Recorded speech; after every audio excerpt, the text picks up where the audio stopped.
ಎಲ್ಲರಿಗೂ ನಮಸ್ಕಾರ. ನಾವಿವತ್ತು ಬಂದಿದ್ದೀವಿ ಪುದೀನ ಕೃಷಿಗೆ ಗೊತ್ತಿರ್ಬೋದು. ಒಮ್ಮೆ ನಾಟಿ ಮಾಡಿದ್ರೆ 4 ರಿಂದ 5 ವರ್ಷ ಹಾರ್ವೆಸ್ಟ್ ಮಾಡ್ಬೋದು.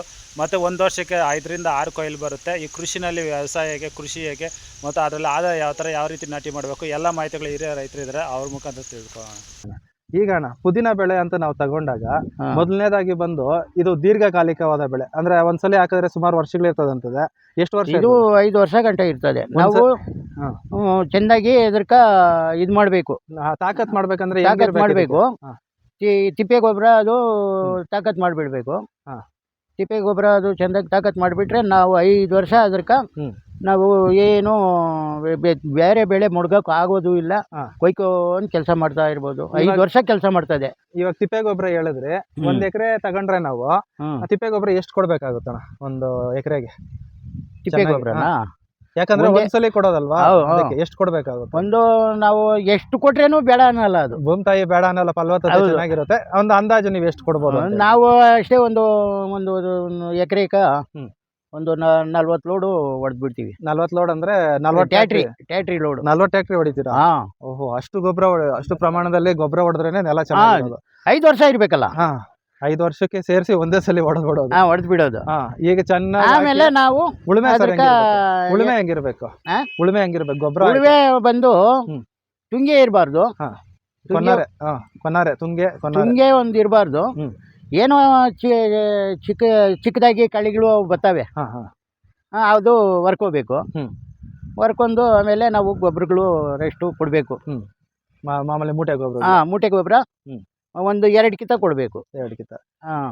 ಉಳುಮೆ ಹೆಂಗ್ ಮಾಡ್ತೀರಾ? ಫಸ್ಟ್ ನಾಟಿ ಮಾಡಕ್ ಮೊದಲು ಗೊಬ್ಬರ ಎಲ್ಲ ಹಾಕಿ ಮಾಮೂಲಿ ನಾವು ಬೇರೆ ಬೆಳೆಗಳಿಗೆ ಹೆಂಗೆ ಇದು ಮಾಡ್ತೀವಿ ಹಂಗೆ ಮಾಡಿಬಿಟ್ಟು ಪಟ ಕಟ್ಬಿಟ್ರೆ ಪಟ್ಗಳು ಕಟ್ಬಿಟ್ಟು ನೀರ್ ಬಿಟ್ಟು ನಾವು ಗದ್ದೆ ಪೈರು ಊತಂಗೆ ಊದ್ಕೊಂಡ್ಬರ್ತೀವಿ. ಇವಾಗ ಪಟ ಅಂತ ಹೇಳಿದ್ರೆ ಇವಾಗ ಬರೀ ಸ್ಪ್ರಿಂಕ್ಲರ್ ಐತೆ ಅಂತ ಹೇಳ್ಬಿಟ್ಟು ಹಂಗೆ ಬಿಡಂಗಿಲ್ಲ. ಪಟ ಕಟ್ಬಿಟ್ಟು ನೀರ್ ತುಂಬಿಸ್ಬಿಟ್ಟು ಚೆನ್ನಾಗಿ ಒಳ್ಳೇದು ಬಿರ್ನ ಅಂಟ್ತದೆ. ಬಿರ್ನ ಅಂಟ್ಕೊಂತ ನಾಟಿ ಮಾಡಕ್ ಚೆನ್ನಾಗಿ ನೆನ್ಸ್ಬಿಡ್ಬೇಕು ಪಟದಾಗ.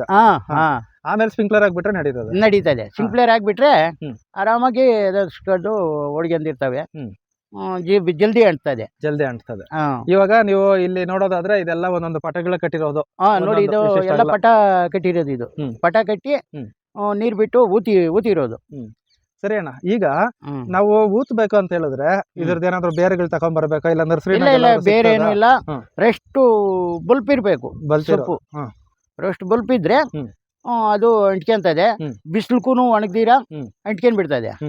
ಅದೇ ನಾವು ಎಳಸು ಸೊಪ್ಪು ಊದ್ರೆ ಹೋಗ್ಬಿಡ್ತದೆ. ಇವಾಗ ಫಸ್ಟ್ ಉಣೋವಾಗ ಇವಾಗ ಹೆಂಗೆ 2-3 ಕಡ್ಡಿಗಳು ಎತ್ಕೊಂಡು ಉಣ್ಬೇಕಾ? ಒಂದೊಂದೇ ಕಡ್ಡಿ ಇಲ್ಲ, ಒಂದು 4 ಕಡ್ಡಿ ಹಾಕ್ಬೇಕು. 4 ಕಡ್ಡಿ. ಇವಾಗ ಒಂದು ಅಂದಾಜು ತೋರ್ಸೋದಾದ್ರೆ ಕಿತ್ತು ತೋರಿಸ್ಬಿಡಿ ಸ್ವಾಮಿ.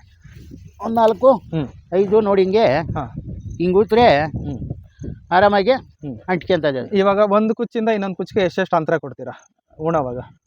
ಏನು ಅಂದ್ರೆ ಇವಾಗ ಎಷ್ಟು ದೂರಕ್ಕೆ ಒಂದೊಂದು ಕುಚ್ಚು ಉಣ್ತೀರಾ ಇದನ್ನ? ಅದು ಮಾಮೂಲಿ ನಾವು ಏನು ಇಲ್ಲ, ಒಂದು ಅಂದಾಜ್ ಮೇಲೆ ನೋಡಿ ಇಷ್ಟಕ್ಕೊಂದು ಇರ್ತದೆ.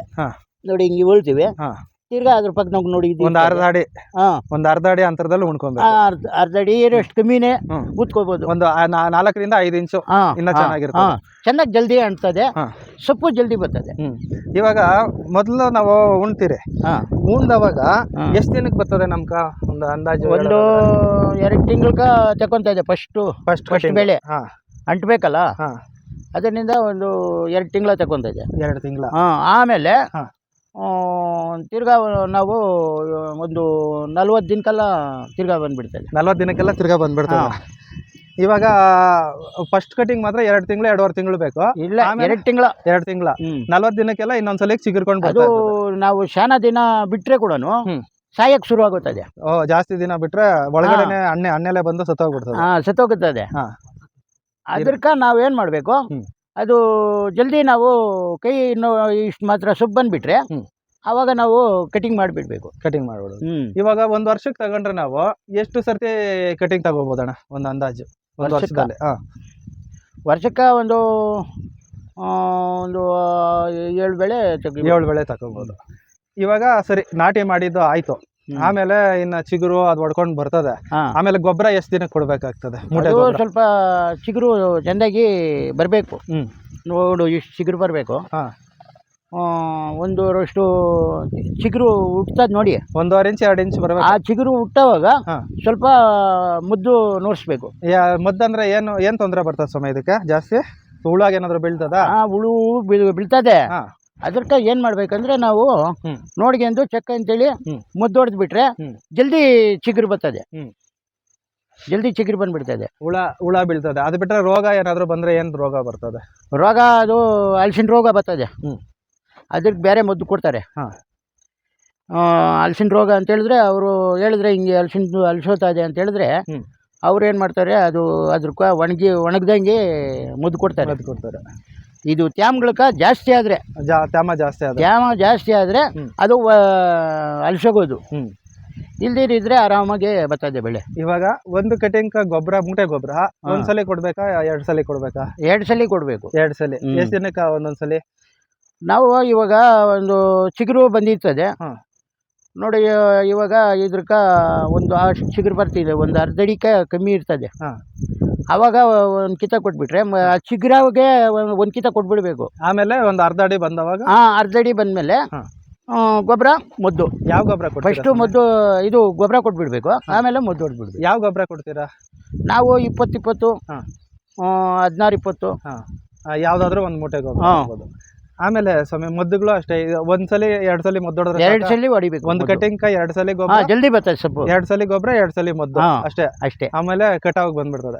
ಇವಾಗ ಕಟಿಂಗ್ ಅಂತ ಹೇಳಿದ್ರೆ ಕಟಿಂಗ್ ಮಾಡ್ಬಿಟ್ಟು ಈಗ ನೀವು ಯಾವ ಮಾರ್ಕೆಟ್ಗೆ ಜಾಸ್ತಿ ಕಳಿಸ್ತೀರಾ? ಇದನ್ನ ನಾವು ಆಂಧ್ರ ಕಡೆ ಕಳಿಸ್ತಾ ಇದ್ದೀವಿ. ಆಂಧ್ರ ಕಡೆ. ಅಕಸ್ಮಾತ್ ವಿಜಯವಾಡ ಆ ಕಡೆ ಕಳಿಸ್ತೀವಿ. ಅಕಸ್ಮಾತ್ ಇವಾಗ ಚಿಕ್ಕದಾಗೆ ಒಂದು ಬೆಂಗಳೂರು ಕಳಿಸ್ತೀವಿ. ಬೆಂಗಳೂರು ಕಳಿಸ್ತೀವಿ. ನಾವು ಜಾಸ್ತಿ ಈ ಕಡೆ ಆಂಧ್ರಕ್ಕೆ ಕಳಿಸ್ತೀವಿ. ಇವಾಗ ಅಕಸ್ಮಾತ್ ಒಂದು ಚಿಕ್ಕದಾಗಿ ಒಂದು ಸಂಸಾರ, ಒಂದು 5 ಗುಂಟೆ ಜಮೀನ್ ಇರ್ತದೆ, ಅಂತವ್ರೇನಾದ್ರು ಇದನ್ನ ನಾಟಿ ಮಾಡ್ಕೊಂಡು ಆರಾಮಾಗಿ ಜೀವನ ಕಟ್ಕೋಬೋದಾ? ಅವ್ರ ಸಂಸಾರ ಸಾಕ್ಯಬಹುದು, ಹೊಡ್ಕೊಂಡು ಹೋಗ್ತಾರೆ. ಇವಾಗ 1 ಎಕರೆ ನೀಟಾಗಿ ಬೆಳೆ ಸೊಪ್ಪು ಖಾಲಿ ಒಂದು 20 ಗುಂಟೆ ಇದ್ರೆ 20 ಗುಂಟೆಗ ನೀವು ಒಂದು 100 ಕಟ್ ಕೊಯ್ಕೊಂಡ್ರೆ ಹೋದ್ರೆ ಕೂಡ ಅದ್ರಾಗ ಜೀವನ ಮಾಡ್ಕೊಬೋದು. ಇವಾಗ 1 ಎಕರೆ ತಗೊಳ್ರಿ, ಈಗ ಚೆನ್ನಾಗಿ ಇವಾಗ ನಾವು ನಾವು ಏನು ಮಾಡ್ತೀವಿ, ಆ 100 ಕಟ್ಟೆ ಎತ್ಕೊಂಡು ಹೋಗ್ತೀವಲ್ಲ, ಆ 100 ಕಟ್ಟೆ ಎತ್ಕೊಂಡೋಗಿ ಒಂದು ಮಾರ್ಕೆಟಲ್ಲಿ ಅಲ್ಲಿ ಮಾರ್ಬಿಟ್ಟು ಬರ್ತೀವಿ. ಅಂಗಡಿಗಳಿಗೆ ಇಲ್ಲೇ ಅಲ್ಲಿ ವರ್ತನಿಗೆ ಹಾಕ್ಬಿಡ್ತೀವಿ. ನಾವು 5 ರೂಪಾಯಿ ಹಾಕಿದ್ರೆ ಅವ್ರು 10 ರೂಪಾಯಿ ಮಾರ್ಕೊಂತಾರೆ. ಮಾರ್ಕೊಂತಾರೆ. 100 ಕಟ್ಟಿಗೆ ಎಷ್ಟಾಯಿತು? 500 ರೂಪಾಯಿ. 500 ರೂಪಾಯಿ ಆಯಿತು. ಸಾಕು. ಒಂದು ಸಂಸಾರ, ಒಂದು ಚಿಕ್ಕ ಸಂಸಾರಕ್ಕೆ ಸಾಕು. ಏನೋ ನಮ್ಮ ಹತ್ರ ಜಮೀನ್ ಇಲ್ಲ, ನಮಗೆ ಸಂಪಾದನೆ ಇಲ್ಲ ಅನ್ನೋರಿಗೆ ಒಂದಿನಕ್ಕೆ ಒಂದು 100. ಅದು 20 ಎಕರೆಗೆ ಜೀವನ ಮಾಡ್ಕೋಬಹುದು. ಅವ್ರು ಆ ಥರನೂ ಇದ್ದಾರೆ, ಪುಟ್ಟದಾಗ ಮಾಡೋರು ಇದ್ದಾರೆ. ಇವಾಗ ಮಳೆಗಾಲದಲ್ಲಿ ಏನಾದರೂ ಜಾಸ್ತಿ ತೊಂದರೆ ಬರುತ್ತಾ ಇದಕ್ಕೆ? ಏನೂ ತೊಂದರೆ ಬರಲ್ಲ. ಅದ್ರಾಗ ಈ ತ್ಯಾಮ್ಗಳಕ ಅದು ಅಲ್ಸೋತದಲ್ಲ, ಆ ಟೈಮ್ಕ ನೋಡಿ ಚೆಕ್ ಅಂತ ಮದ್ದು ಹೊಡ್ಕೋಬೇಕು. ಮತ್ತೆ ಬಿಸಿಲು ಕಾಲದಲ್ಲಿ ಏನಾದ್ರು ಜಾಸ್ತಿ ತೊಂದರೆ ಬರುತ್ತಾ? ಇಲ್ಲ ಏನು ಬರಲ್ಲ. ಹುಳು ನೋಡ್ಕೋಬೇಕು. ಹುಳು ಒಂದು ಬಿಡ್ತೀರಾ, ಅದು ಗಾಳಿ ಬರ್ತದೆ ನೋಡಿ. ಈ ಗಾಳಿ ಕಾಲದಾಗ ಅಷ್ಟು ಮದ್ದು ತಕೊಂತದೆ ಈ ಹುಳುಕ. ಇನ್ನೇನ್ಕ ಅಷ್ಟು ತಗೊಳಲ್ಲ. ಈಗ 1 ಎಕರೆ ಲೆಕ್ಕಾಚಾರಕ್ಕೆ ತಗೊಂಡ್ರೆ ಬೆಳೆ ಚೆನ್ನಾಗಾದ್ರೆ ಎಷ್ಟು ಕಟ್ಟು ನಾವು ತಗೋಬೋದು? ನಾವು ಮೂಟೆ ಲೆಕ್ಕ ತೆಗಿಯೋದು. ಮೂಟೆ ಲೆಕ್ಕ ನಾವು 400 ಕಟ್ಟು. 400 ಕಟ್ಟು ಒಂದು ಮೂಟೆಗ? 400 ಕಟ್ಟು. ಇವಾಗ ಅದು ಬಂದು ನಾವು ಒಂದು ಎಕರೆಗೆ ಹಿಂಗಿಲ್ಲ ಅಂದ್ರೂ ಒಂದು 150 ಮೂಟೆ ಬರ್ತದೆ. 150 ಮೂಟೆ. 150 ಮೂಟೆ ಅಂತ ಹೇಳಿದ್ರೆ ಒಂದು 6000 ಕಟ್ಟು ಲೆಕ್ಕಾಚಾರ ಬರ್ತದೆ. ಆ ಲೆಕ್ಕಾಚಾರಕ್ಕೆ 1 ಎಕರೆ ವಿಸ್ತೀರ್ಣ ನಾವು ಮೇಂಟೈನ್ ಮಾಡಿದ್ರೆ ನಮ್ಗೆ ಒಂದು ಸರಾಸರಿ ಒಂದು 5 ರೂಪಾಯಿ ಬೆಲೆ ಸಿಕ್ಕಿದ್ರೇನು 6 30,000 ರೂಪಾಯಿ ಅನ್ನೋದು ನಮಗೆ ಇರ್ತದೆ. ಒಂದು 40 ದಿನಕ್ಕೆಲ್ಲ ಬೆಳೆ ಬಂದ್ಬಿಡ್ತದಲ್ಲ. ಕನಿಷ್ಠ ರೇಟು. ಜಾಸ್ತಿ ರೇಟ್ ಆದರೆ ಎಷ್ಟಿರ್ಬೋದಣ್ಣ? ಜಾಸ್ತಿ ರೇಟ್ ಅಂದರೆ ಇವಾಗ 2,000 2,500 ಬಿಡ್ತದೆ. ಹೆಂಗೆ ಒಂದು ಮೂಟೆನಾ? ಒಂದು ಮೂಟೆ. ಆ ಲೆಕ್ಕಕ್ಕೆ ಎಷ್ಟು ಬಿತ್ತು ಕಟ್ಟು?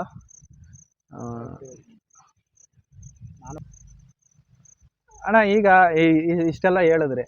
ಈಗ ನೀವು ಹೇಳ್ದಂಗೆ ಒಂದು ಚಿಕ್ಕದಾಗಿ ಒಂದು ಸಂಸಾರಕ್ಕೆ ಮೇಂಟೈನ್ ಮಾಡೋಷ್ಟು ಮಾಡ್ಕೊಬೇಕಂದ್ರೆ ಒಂದು 20 ಗುಂಟೆ ಬೈಲಿದ್ರೆ ಮಾಡ್ಕೋಬೋದು, ಧಾರಾಳವಾಗಿ ಮಾಡ್ಕೋಬೋದಲ್ಲ? ಧಾರಾಳವಾಗಿ ಮಾಡ್ಬೋದು. ಇವಾಗಿನ ರೇಟ್? ಇವಾಗಿನ ರೇಟ್ ಆಗ 1 ಎಕರೆಗೆ ಇವಾಗಿನ ರೇಟ್ ಆದರೆ 150 ಮೂಟೆ ಬಂದರೆ ಲೆಕ್ಕ ಹಾಕಿ ಇವಾಗ ನೋಡು 3.5 ಲಕ್ಷ ಆಗ್ತದೆ. ಒಂದು ಎಕರೆಗೆ? 1 ಎಕರೆಗೆ 3 ಲಕ್ಷ ರೂಪಾಯಿ ಉಳಿಯುತ್ತೆ ಇವಾಗಿನ ರೇಟಲ್ಲಿ. ಇವಾಗಿನ ರೇಟ್ಗೆ ಆದ್ರೆ ಒಂದು 3 ಲಕ್ಷ ರೂಪಾಯಿವರೆಗೂ ನಮಗೆ ಉಳಿತದೆ. ಒಂದು ಕೊಯ್ಲಿಗೆ ಒಂದು ಕೊಯ್ಲಿಗೆ. ಒಂದು ಕೊಯ್ಲಿಗೆ. ಅಣ್ಣ ಯಾಕೆ ಇವಾಗ ರೇಟ್ ಇಷ್ಟು ಜಂಪ್ ಆಗಿರೋದಕ್ಕೆ ಕಾರಣ ಏನಣ್ಣ? ಇದು ಏನಾಯ್ತು ಅಂದರೆ ಬಿಸಿಲು ಜಾಸ್ತಿ ಅಲ್ಲ. ಈ ಬಿಸಿಲು ಜಾಸ್ತಿ ತೋಟಗಳೆಲ್ಲನೂ ಸುಟ್ಟೋದು. ಎಲ್ಲ ಗರ್ಜಾಲಿ ಹೊಡೆದ್ಬಿಡ್ತು. ಇವಾಗ ಉದಾಹರಣೆ ಇಲ್ಲಿರೋದೆ ಇದೆಲ್ಲ ಸುಟ್ಟೋಗಿರೋದೇನಾ ಇದೆಲ್ಲ?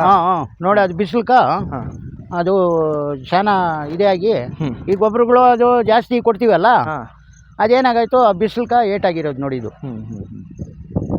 ಅಂದಂಗೆ ಅಂದರೆ